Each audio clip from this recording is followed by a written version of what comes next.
Shalom, Bapak Ibu sekalian yang dikasihi Kristus. Pagi hari ini saya rindu memberkati kita dengan kebenaran firman Allah yang terambil dalam Amsal pasal 16 ayatnya yang ke-18. Amsal pasal 16 ayatnya yang ke-18 bunyinya demikian: kecongkakan mendahului kehancuran, dan tinggi hati mendahului kejatuhan. Saudara yang dikasihi Tuhan, dalam kehidupan manusia tentu mengetahui persis tentang asal muasal dosa. Di dalam kebenaran firman Allah ada beberapa item dosa yang mendapatkan penilaian Allah. Tapi dosa yang tertinggi, rating yang tertinggi adalah dosa keangkuhan atau dosa kesombongan. Sehingga tidak heran Amsal pasal 16 ayat yang ke-17 dikatakan, yang ke-18 dikatakan, kecongkakan mendahului kehancuran dan tinggi hati mendahului kejatuhan. Bahkan pemazmur juga berkata dalam Mazmur 138 ayat yang ke-6, Tuhan itu tinggi, namun ia melihat orang yang hina dan mengenal orang yang sombong. Saudara yang dikasihi Tuhan, untuk kita dapat mengidentifikasi tentang dosa kesombongan, saudaraku, memang tidak dapat terlihat secara kasat mata, saudaraku. Dan Alkitab berkata, tidak ada manusia yang kebal terhadap dosa kesombongan. Siapapun dia, meskipun secara kasat mata tidak dapat dilihat dari cara bersikap dan bertindak, saudaraku, Alkitab memberikan penjelasan di dalam kitab Roma pasal 3 tentang biodata secara akurat dan dapat dipercaya tentang kehidupan manusia. Raportnya merah di hadapan Tuhan. Dikatakan bahwa tidak ada manusia yang tidak berdosa. Tidak ada manusia yang tidak bersalah. Semuanya berada di kutub dosa. Sehingga dengan demikian, saudaraku, setiap manusia, meskipun dia tidak akan mengakui dalam hidupnya bahwa dia memiliki dosa kesombongan, tetapi bukti Alkitab berkatakan dosa kesombongan itu dapat dimungkinkan terjadi, baik itu secara tidak langsung, secara tidak sengaja, maupun secara tidak langsung. Dan memang itu sangat lumrah dan bisa terjadi dan bisa diterima oleh berbagai kalangan, saudaraku, karena berbagai alasan. Saudaraku yang dikasihi Tuhan, ada beberapa alasan tentang roh kesombongan yang terkadang tanpa disadari menguasai hidup setiap orang, saudaraku. Karena disebabkan dikatakan oleh kitab suci, mereka dipandang orang yang mendapatkan prioritas, orang terhormat, orang terpandang. Disebabkan karena faktor dari lahir, dipercaya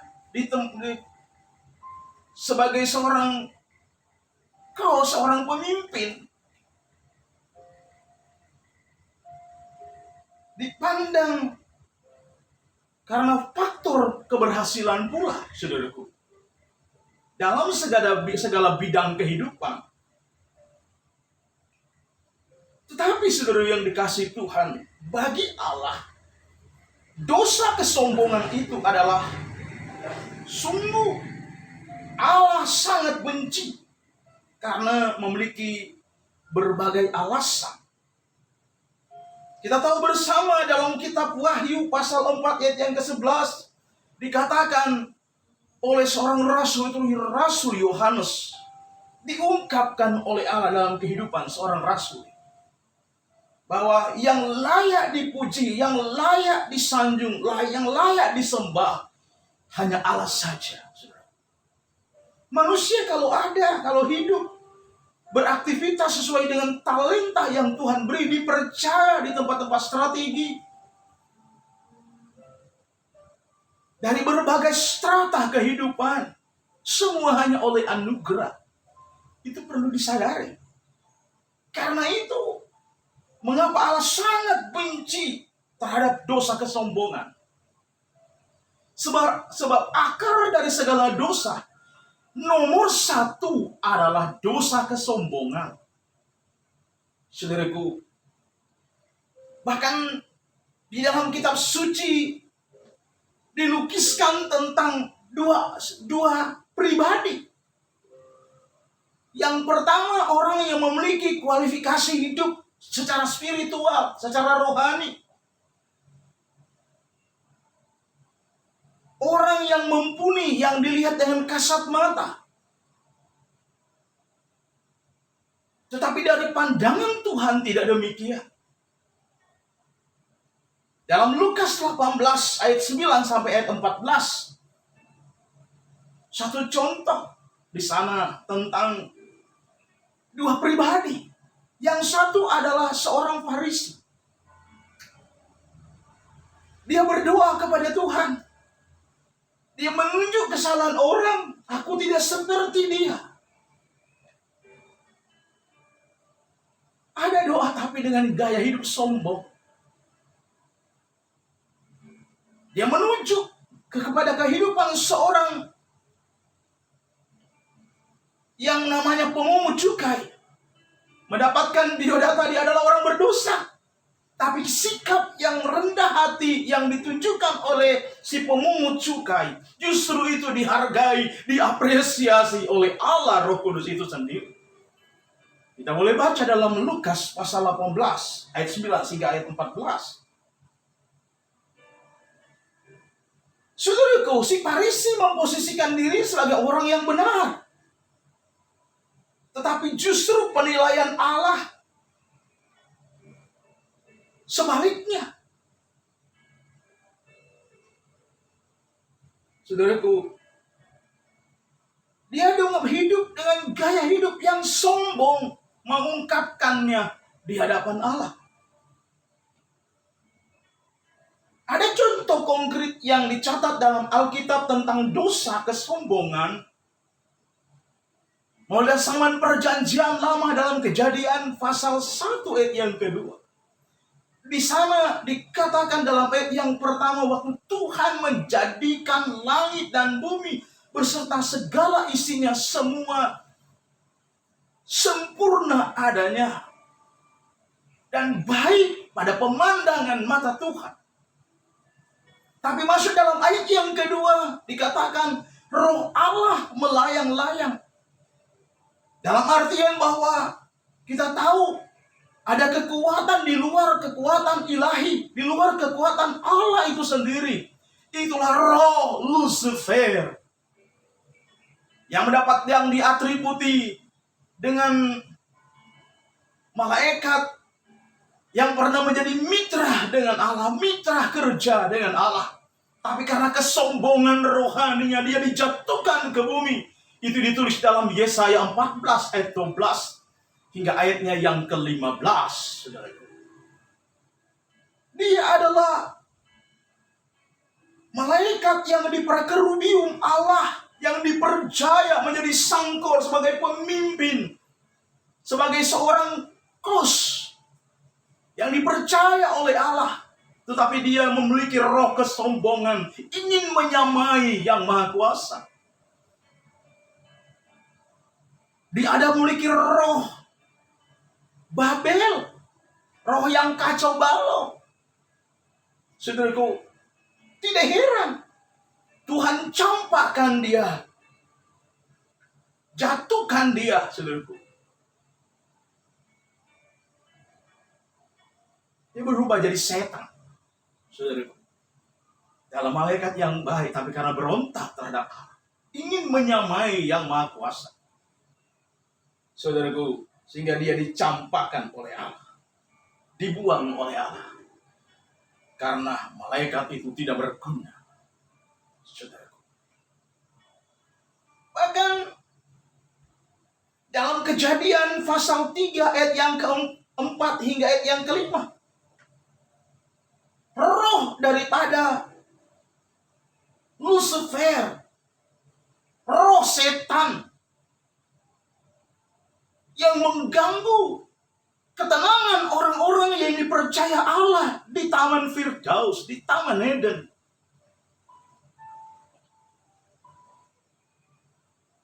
Manusia pertama yang mewakili semua umat manusia, itulah namanya Adam dan Hawa. Dipercaya oleh Tuhan.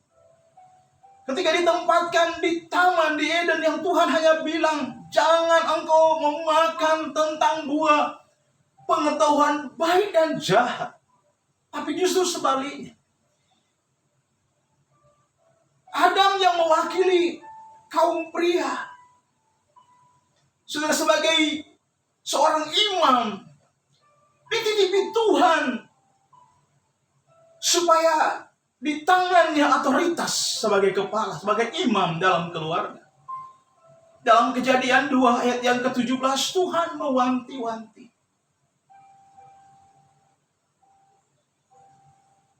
Pohon pengetahuan baik dan jahat jangan engkau makan. Adam bilang, iya, aku mendengar, aku siap melakukannya. Tapi ada pohon yang dikhususkan Allah untuk dimakan oleh manusia, itu boleh kau makan dengan bebas.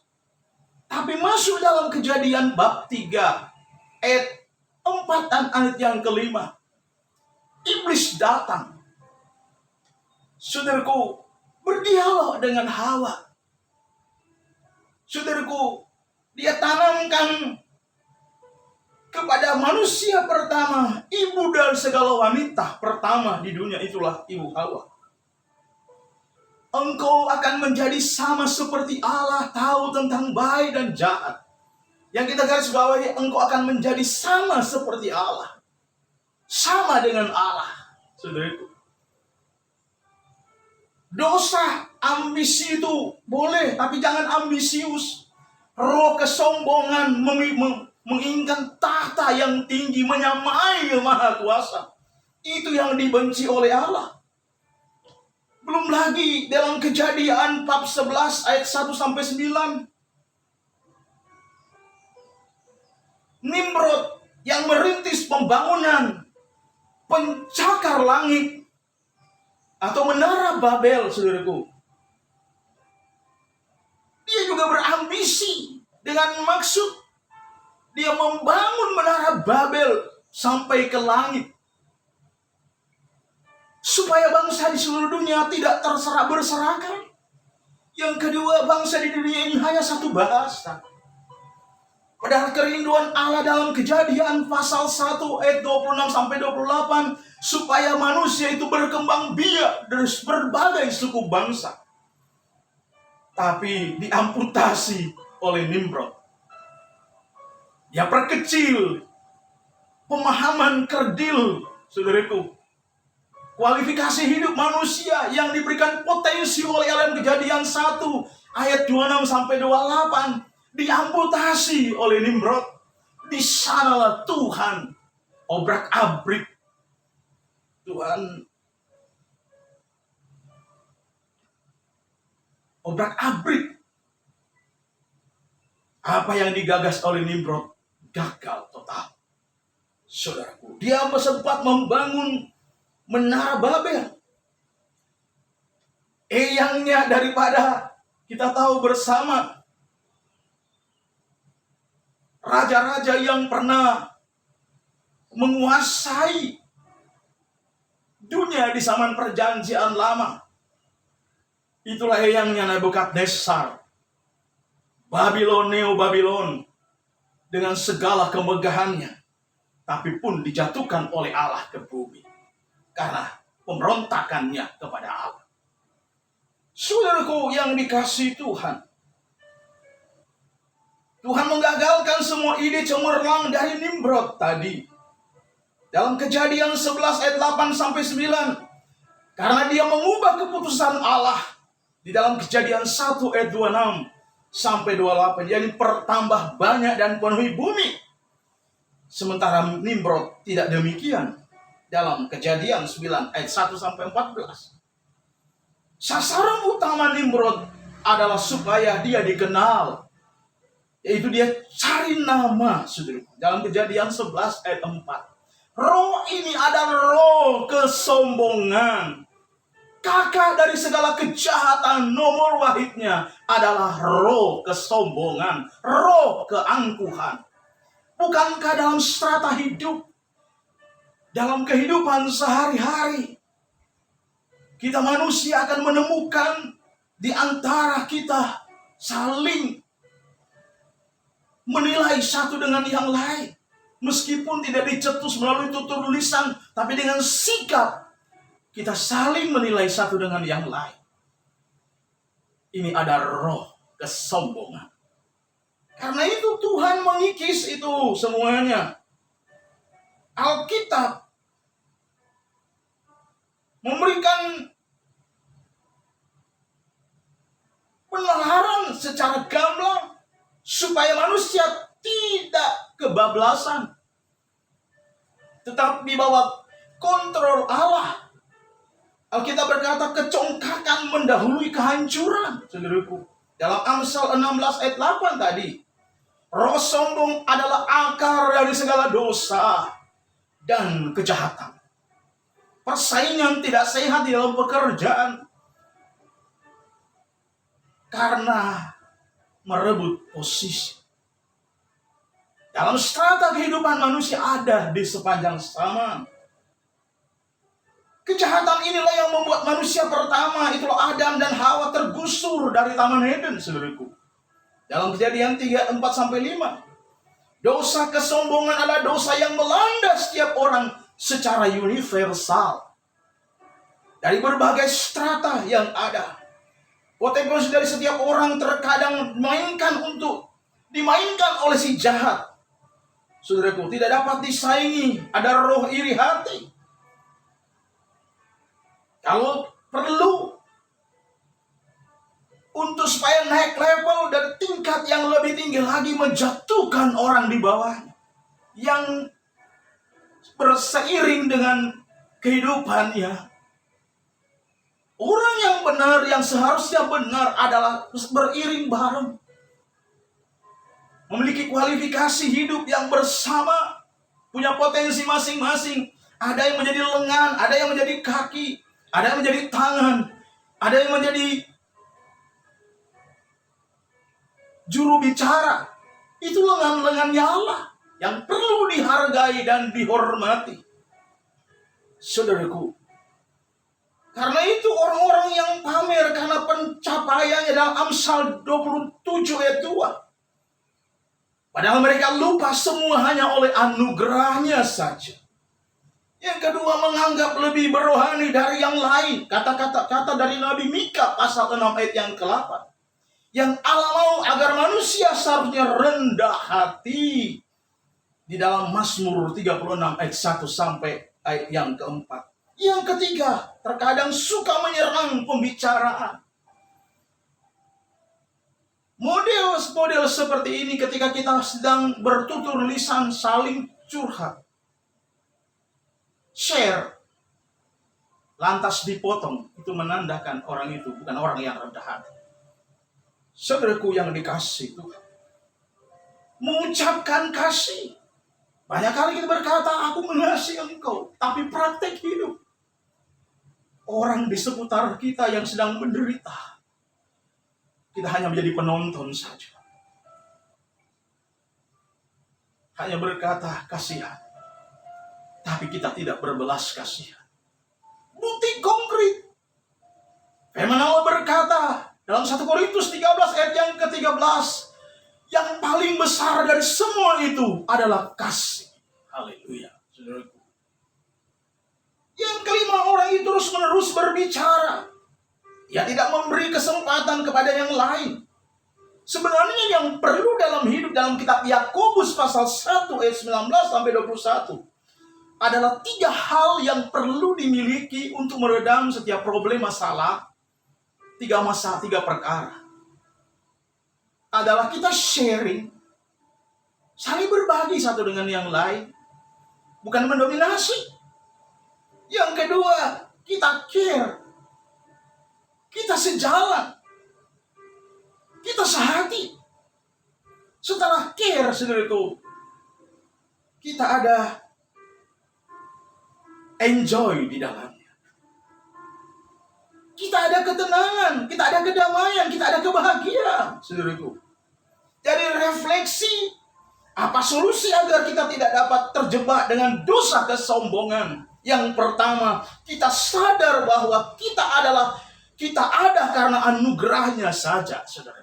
Yang kedua, kalau kita hidup ini tanpa adanya bantuan, pertolongan sesama manusia, maka kita tidak berdaya.